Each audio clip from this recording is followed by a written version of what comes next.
amigos, mi amiga. Good afternoon, everyone. So, my fourth podcast concepts or topics is all about chemical dependence abuse, or what we call, pasok natin, drug abuse. So, before natin itackle ang drug abuse or addiction is, first, I will show you the result of my drug test from diagnostic edge precision. So yeah, here it goes, guys. Here it goes. Kasi na-delete ko yung video ko na ginawa nito. So hindi ko na-upload. So this is my second remake of result of my drug test sa diagnostic. So before ka mag-work as a nurse or unlicensed board nurse like me, unlicensed pa ako, wala pa, hindi pa ako registered, pero nurse pa rin ako, unlicensed pa lang. So ang tawag sa akin, unlicensed board nurse. So this is the result of my diagnostic exam when it comes to drug test. So ano yung drug test, guys? Doon makikita yung presence ng chemicals sa iyong ihi, guys. And I believe na there are two types of drug or chemicals in your na makikita kung ikaw ay positive sa drug, right? So yung kasing I think yung drugs pag tinake yun, I think 21 days nasa bloodstream mo pa rin yun, nasa ihi mo pa rin yun, kaya hindi yun mawala-wala. Basta parang siyang coke na pag uminom ka ng coke before diagnostic test, ang makikita talaga sa diagnostic test na mataas ang sugar. Kasi ako noong kaya mataas yung sugar increase ko because 5 days sunod-sunod minom ako ng 1 bottle of coke, kaya mataas yung FBS ko talaga. Pero normally wala po ako ng mga sugar kasi wala man lahis sa amin. Hindi po ako may bibig sa matatamis, guys. Tinapay lang ako, guys. So yeah, so this is the result of my this is my result of drug test, guys. I'll be showing you before discussing the drug addiction, drug chemical dependence or abuse. So yeah, this is my result.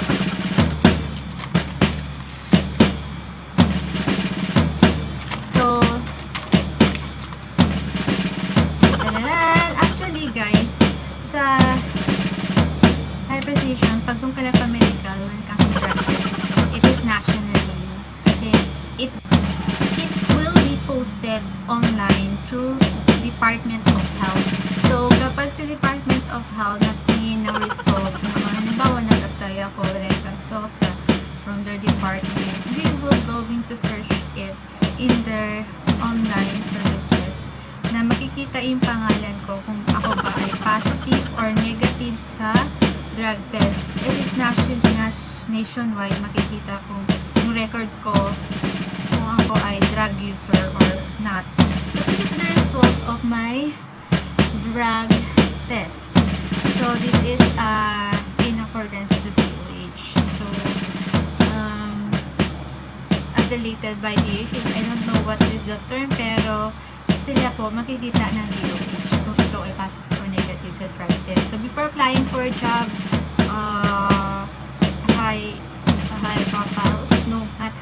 a good profile job, so most probably they need you to take drug tests. Kasi mahirap naman yata na sa company ay may drug addict, guys. No? So mahirap naman yata na may empleyado kang drug addict. So we need to take drug test before applying for a job. So as a nurse, this is one of the requirements to be able to do this type of job. So this is my drug test report. So I have here the picture na sa katunayan ako ito, at meron akong record parang NBI, guys. Yan. So ito yung name ko, and yeah, I am negative. Result from the drug test. So, sa drug test, guys, I will put here a box from my left side and from your heart is your right side while watching me. So, sa left side ko, ang makikita dapat doon na metabolites is methamphetamine, tetrahydrocannabinol. So, ito po yung mga chemicals na kung saan makikita kapag ikaw ay positive dito, positive na ikaw ay nagjo-drugs. So, this is the two drugs that is naka-identified here na may resulting to negativity na in order for you not to know that you're not a drug addict. So, I am negative from it. So, that's all. Yeah! I'm not a drug addict.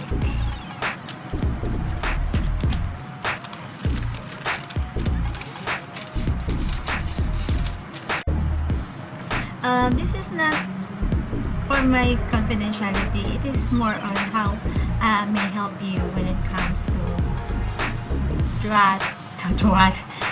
what is drug test and what will be the positive or negative or the result of it. So yeah, so I am a master's in public administration. May I help you? So yeah, guys, this is the result and I am negative. Napakita ko na to. Kasi yung una kong ginawa video is na-delete. Okay, sorry about it. So, we may go now to chemical dependence and abuse. So, our topic is all about drug addiction. So, there are many kinds of chemical dependence and abuse, and it is only a part of psychiatric nursing. Actually, guys, this podcast may help me to review on the topic that may be hard on the Philippine National Examination this coming June.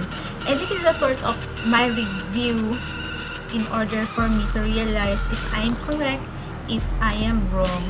If I am wrong, please comment below the correction. If I am deficient meaning kulang the information, please comment below the additional informations. So yeah, let's go to our topic. What is chemical dependence and abuse, guys? This is psychiatric nursing and to be a part of what do you call this? Set 5 ng board exam namin up to 100. So, 100 items for the psychiatry. Pero hindi ko alam kung hindi papasok. Pero sometimes pumapasok ito sa examination. So, let us discuss this. This is most popular topic nowadays because of drug addiction, drug pusher, and user in our country. So, sorry to tell you this. I'm so sorry po. Na I'm not to brag you. I'm not to boast it. I'm not what do you call it?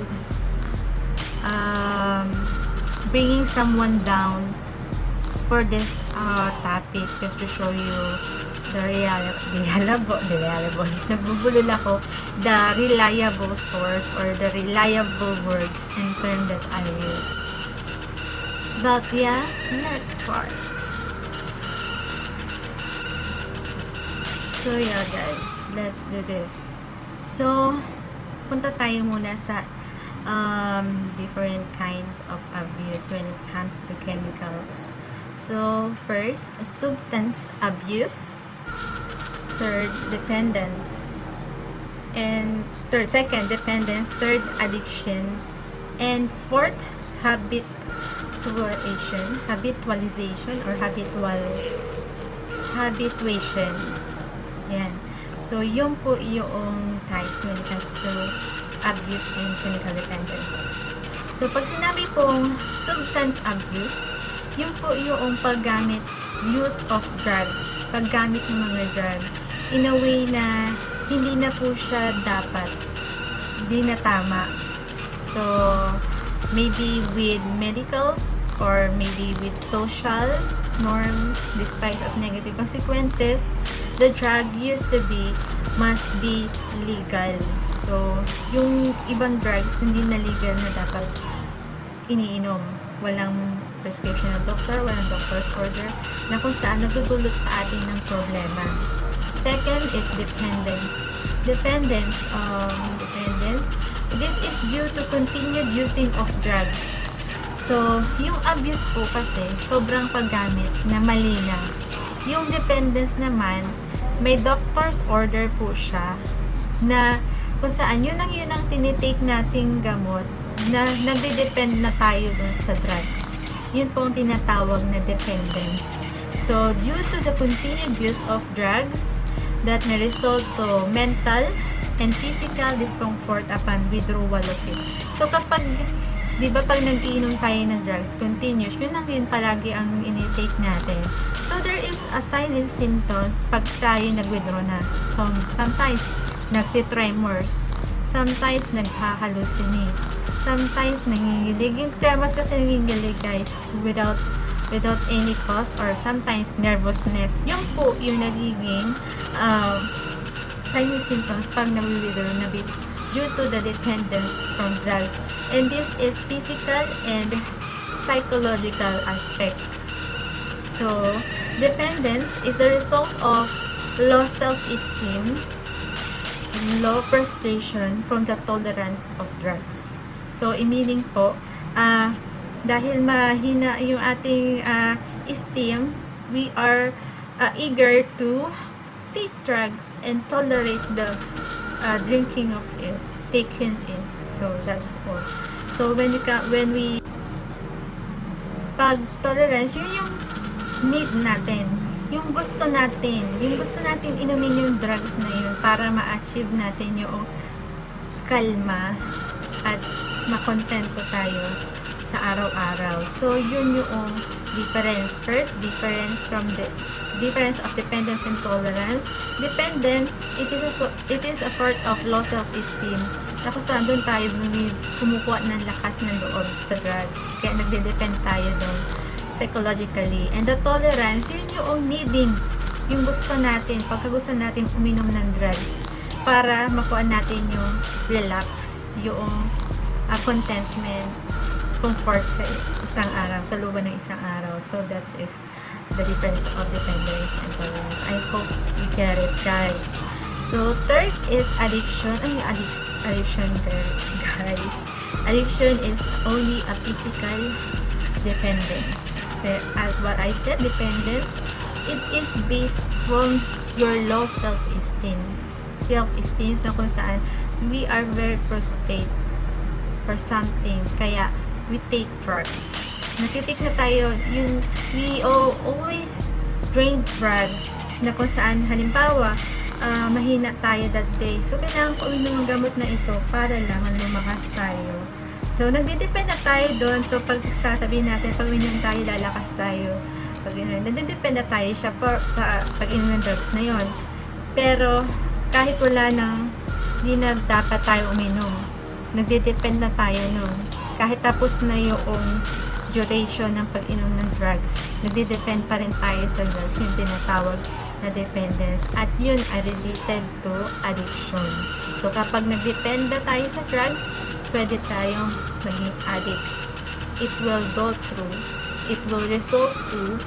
addiction. So, next is habituation. Habituation po, yun yung psychological dependence. Psychological dependence kasi it means na, for example, you are frustrated for something, or you're sad, or you're broken-hearted, or anything else that matters that will give you a confidence for a thing that made you increase the way you know nothing for the hurt and anything else. You will take drugs at hanggang na habit mo na to, yun po ang tinatawag na habituation. So, psychologically yun. So, drug abuse is somewhat drug addiction. So, ang drug addiction daw, according to Medline Plus, is a chronic a chronic brain disease. This is a chronic brain disease that causes a person to take drugs repeatedly despite of harm and the symptoms or the cause of it. So, kapag ulit-ulit mo siyang ginagamit, so parang you are immune to it, tapos yung mga signs symptoms hindi mo napapansin. At ikaw ay nagiging addict na sa drugs. Nagiging abuser of drugs. And guys, dun sa podcast ko na hepatitis, di ba meron dong hepa na kung saan through the use of drugs, pwede kang magkaroon ng hepa. So, what is it? So, yeah, I am so correct. So, di ba ga dun sa podcast ko na 4, so hepatitis C po. Di ba? Magkakaroon ng hepatitis through the use of drugs. So, maapektuhan yung liver natin. So, it may cause hepatitis as well.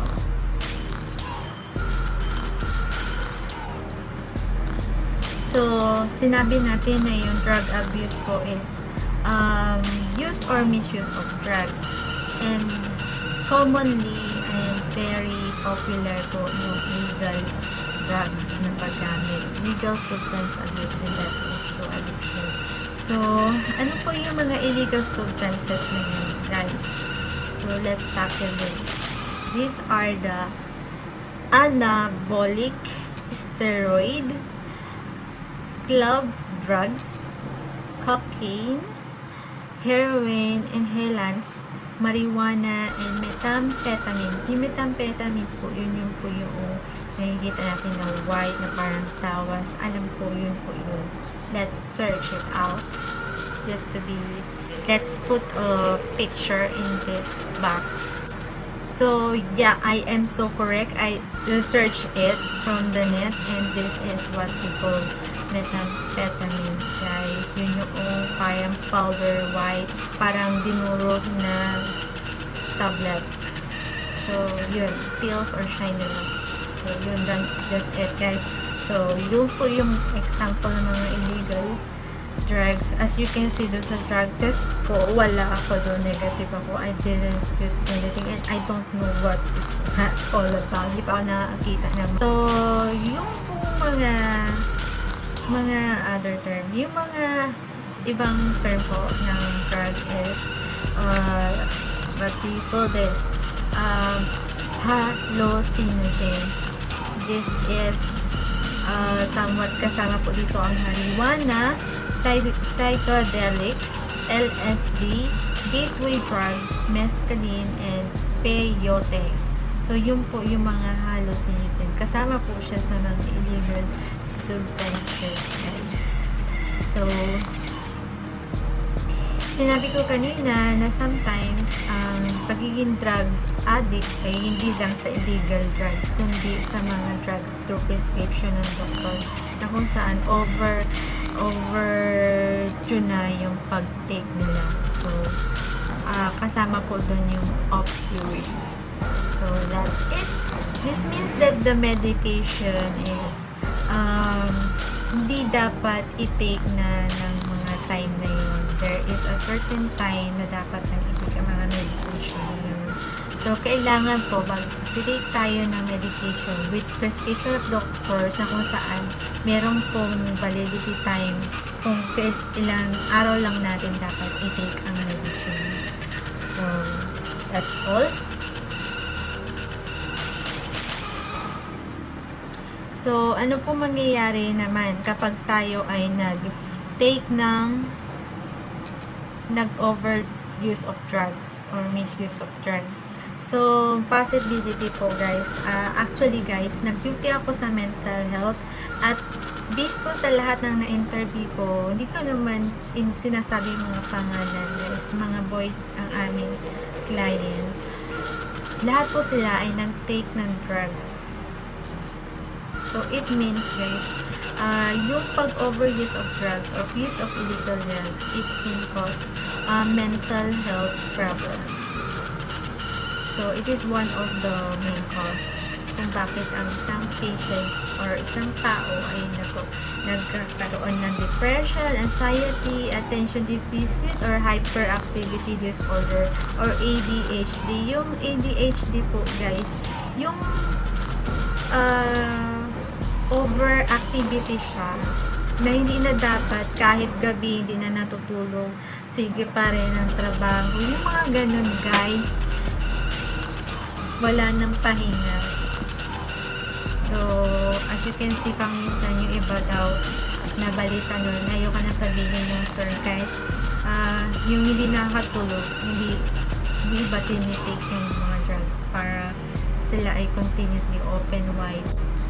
So, the problem of it guys, yung drugs kasi kapag na-take na, halimbawa overuse or illegal drugs na-take na, yung kasing drugs na hinahanap-hanapin sila yun guys, kasi it damage the brain at malaking effect po sa part ng brain natin yun guys, at patuloy po yun kapag halimbawa na parang oy maganda to, parang okay ako dito, ganda, i-take natin yung para for the better, yun yung kanilang mga analysis pagdating dyan, pero hindi nila alam meron po yung side effects at maybe it can cause mental health problems sa isang taong normal ang pag-iisip guys.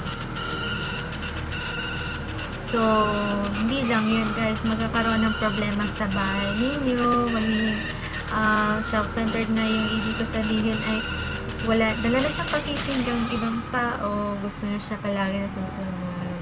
So, they have trouble in school, they have trouble at work, they have trouble with friends. So, yun po yung mga addict na tao. Kaya kailangan pang nag-work ka, kailangan i-drug test muna. So, yun po as a requirement, as per suggestion yun, as per hindi ko alam, SOP ba yun sa as requirement.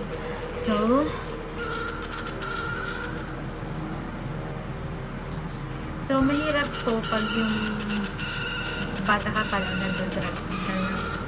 So there is a big problem paglaki niya. Nagkakaroon ng problem sa brain, sa pag-iisip niya, the way he thinks, the way he answer, the way he make resolution to a problem, the way he grow, the way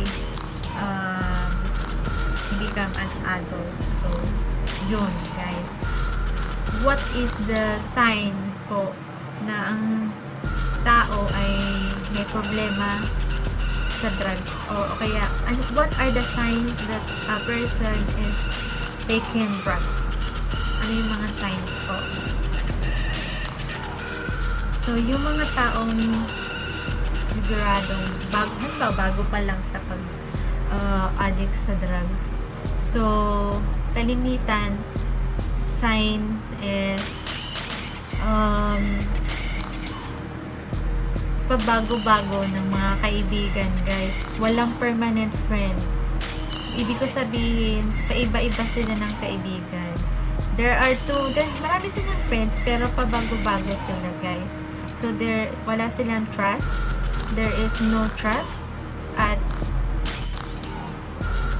marami silang friends, like for example, marami silang friends pero paiba-iba po yun, at hindi po yun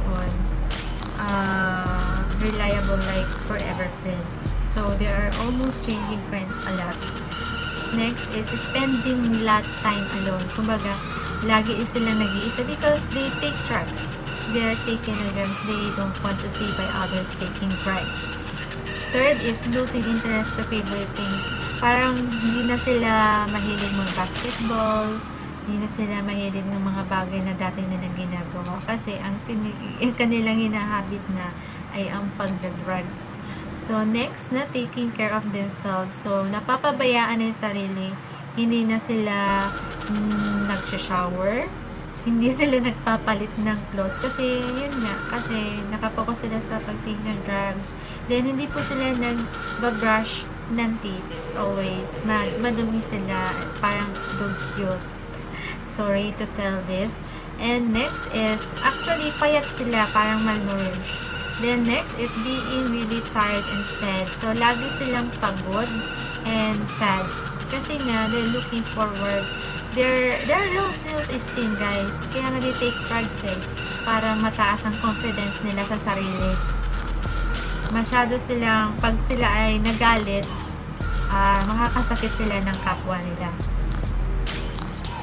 Eating more or eating less than as usual. So, pag minsan, maraming kumain, super dami, pero minsan, hindi sila kumakain. Kaya nga payat sila, guys, diba? Then, next is being very energetic. Energetic kasi nga, confident na sila kapag nakatake sila ng drugs. Kasi low self-esteem sila Yun lang yung confidence nila. Paminsan, para mawala yung kaba nila, i-take nila yung drugs para mawala yung kaba nila, hindi sila mahiya. Ganun. It is a sort of their confidence. And yung mga nagda-drugs, they are talking very fast. And iba yung salita nila, guys, pag na-interview nyo sila. Or yung nagsasalita sila ng mga bagay na walang sense, hindi man coordinate, hindi man kasaluwat ng mga discussion nila, guys. Hindi man malayo sa usapan. Next is being bad mood. Laging bad mood ang mga drug addict, guys. Kasi nga, they want protection, confidence. Kapag mali, magagalit sila kasi makakasakit sila. Kasi diba, they want protection sa lahat ng bagay. So, kapag naka-drugs, ang tingin na sa sarili nila, perfect sila, maganda yung nakikita nila, guys. So, gusto na active sila. Iba kasi talaga pag nakatake ng drugs. If you watch YouTube ng mga source about drug addiction, guys. So, next is quickly changing between feeling bad to feeling good. So, mabilis magbago yung pakiramdam nila. So, bad mood sila, diba? Bad. Then, bigla silang feeling good. Pero actually, guys, matanimin sila. Pag sila nagalit, makakapatay sila or else iba yung magagawa nila. Then, next is sleeping at strange hours. Kumbaga, hindi sila natutulog sa gabi. Hindi na sila makatulog kasi this is insomniatic, guys. Natutulog sila, like, for example, tulog sila nakatayo, tutulog sila nakaupo. In a strange manner, guys, which is not in the right time. Next is missing important appointments. So, hindi na sila yung tulad ng normal na tao na ordinary na pagising sa umaga, magtututbrush, kakain ng breakfast, magbabasketball, tutulong sa bahay. Hindi ganun. Iba na yung ginagawa nila. Para baga nakaset up na siya, continuous na siya. Halimbawa, pag sa work, papasok sa work, continuous yun ang gagawin hanggang sa gabi. Hindi na nakaset sa normal.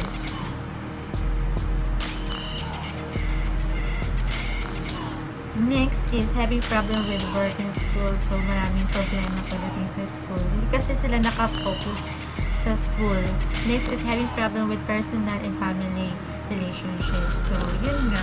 Pabago-bago kasi ng mood. Kaya, nagkakaroon ng mga conflicts.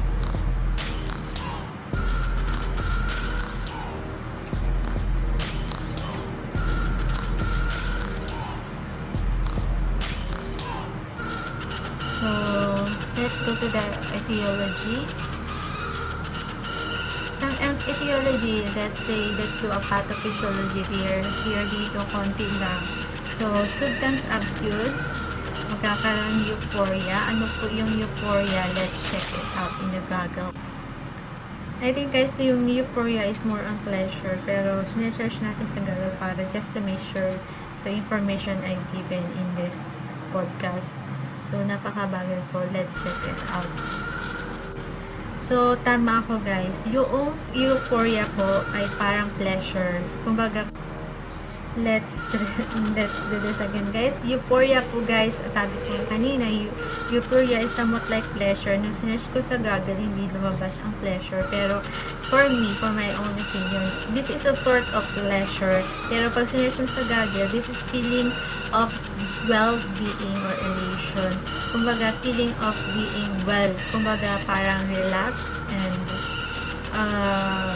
in good. Kasi nga, yung mga taong addict is kulang sa mababa ang self-esteem.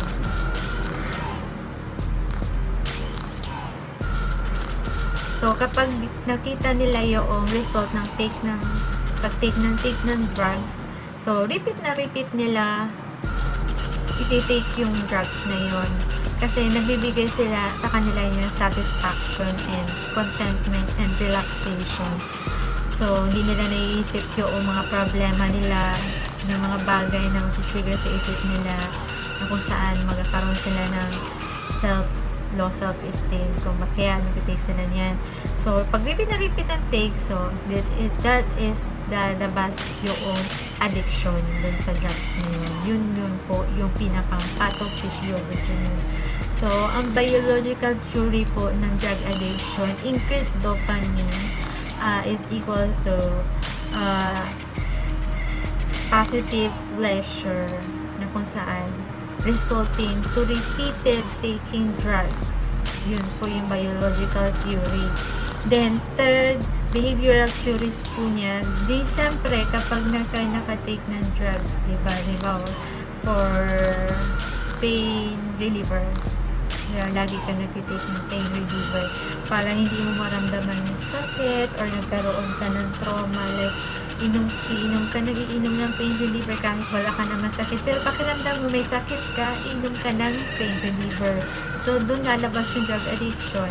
So, kapag ikaw ay nag-take ng drugs, pakiramdam nila kasi di-decrease yung pain, di-decrease yung fear, di-decrease ang anxiety. So, i-increase ngayon yung kanilang self-esteem. Magiging confident sila, mawawala yung pain, at hindi sila matatakot.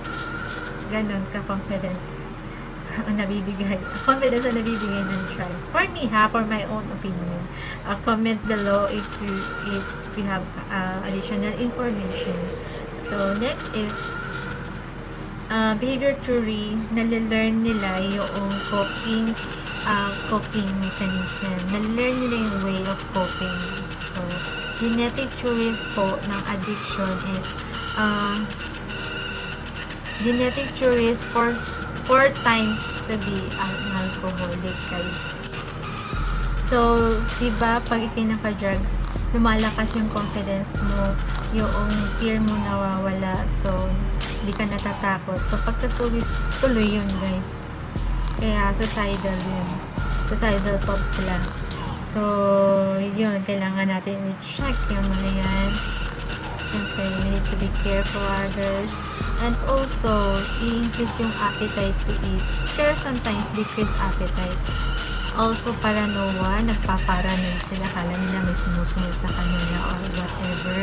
Tapos, syempre, tataas yung BP at pulse rate. Kasi, diba, low self-esteem sila kapag sila nag-take ng drugs. Magiging hyper sila. Hyperactivity. Yun, sinabi ko kanina. Hyperactive disorder. Yung ganun, ADHD.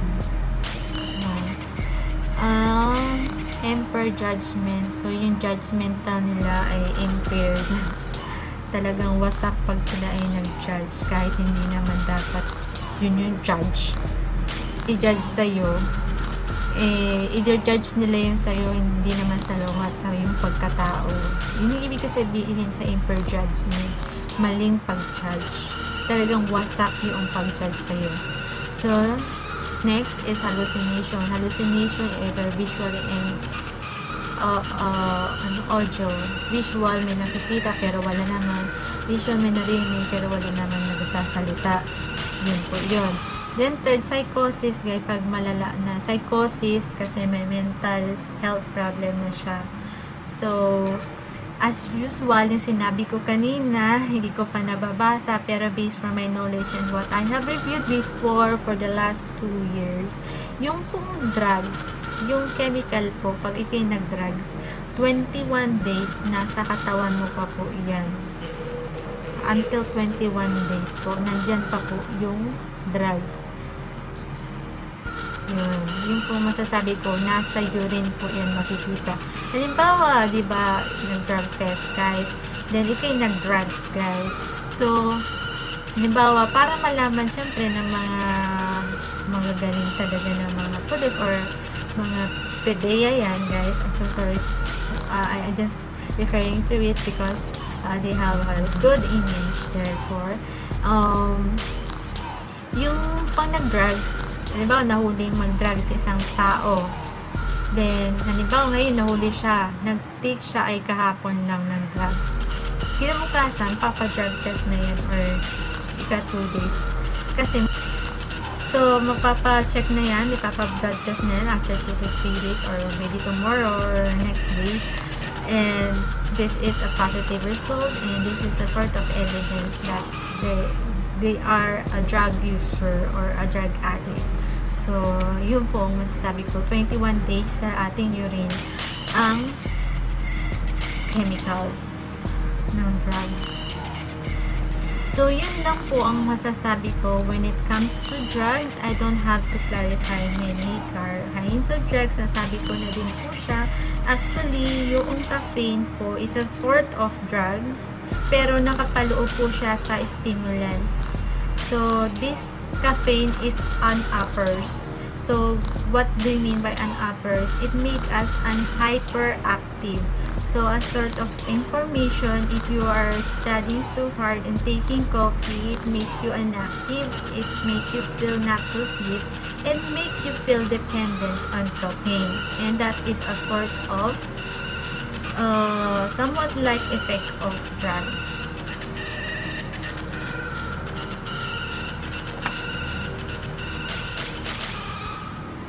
So, nasabi ko na din yung caffeine kanina and opiates. Okay na yun. So, para sa mga effect niyan, guys. So, yun lang po. So, sa implementation, so, kapag ang tao po ay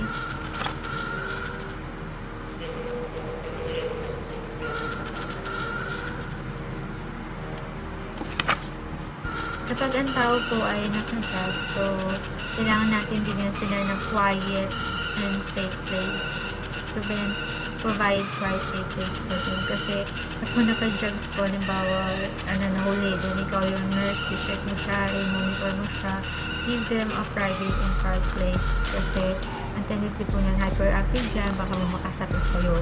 The next is check for the visitors. Siyempre, di non-judgmental po at accept mo yung tao at maging firm ka sa iyong pananalita and you must set limits. So, yun lang po ang ating priority as a nurse when it comes to the person who is having a drug or drug user, drug addict. So, that's all for today. This is Miss Erica Sosa, MPA, at your service, your future registered nurse, and the Miss ysolde in the YouTube. So, please subscribe on my blog, guys. Hope may nalaman kayo, natutunan kayo for today. And this is I'll be doing this weekly. So, guys, I'll be doing this once in a week or 2 times in a week in order to help others and in order to help myself from the review. And if you had corrections or additional information, just settle at the bottom your comments. Just comment your right information, and if I have wrong, just correct and put the legal source or reliable source and the author of book. And if you want to have a source book you needed to read, just email me at the bottom. I will put the information of my email at the box, and please send me your email and I will gonna show you the source book that I have. So So yeah, please subscribe mga ka. Thank you so much for watching my vlog. Yeah, thank you to, again, thank you sa mga taga-America, sa mga kamag-anak ko, yung mga sosa na foreigner dyan, guys.